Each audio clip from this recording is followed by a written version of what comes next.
Pro skills. I'm going to get an early night. I was awake early. 4:45 I think I woke up, and I got up.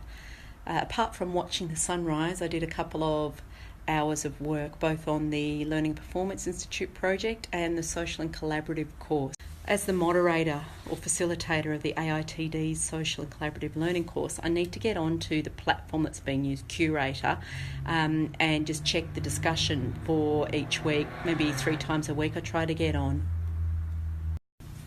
Lots of discussion amongst the participants this week, particularly around public social media and the use of public media for learning purposes.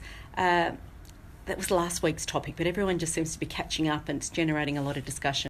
And I'm also getting a lot of activity on the Slack forum, which I've set up for the group to have more general discussion. The discussion in Curatr is tied to specific pieces of content, but we're exploring everyone's action learning project around developing their social learning strategy.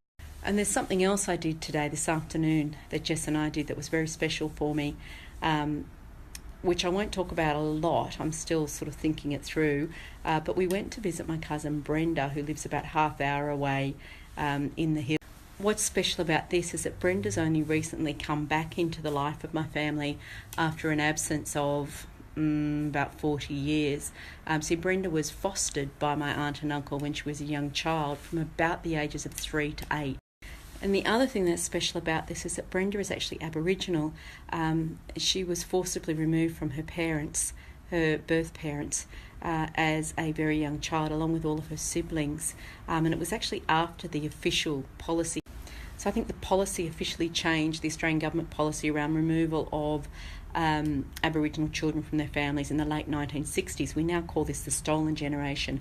But Brenda was removed after that, so her status is not recognised as part of that. What's interesting from my perspective is I always felt in all those years of absence that Brenda was part of our family still. She was a rich part of our family history. We often talked about her, wondered where she was, what had become of her life. There's a lot more to the story here, and I think maybe I need to write about it to really get my head around it rather than talk about it. But I know Brenda will appear more in the future, that I'll stay in touch with her, particularly as I'll only be living 90 minutes away from her. And it's just lovely.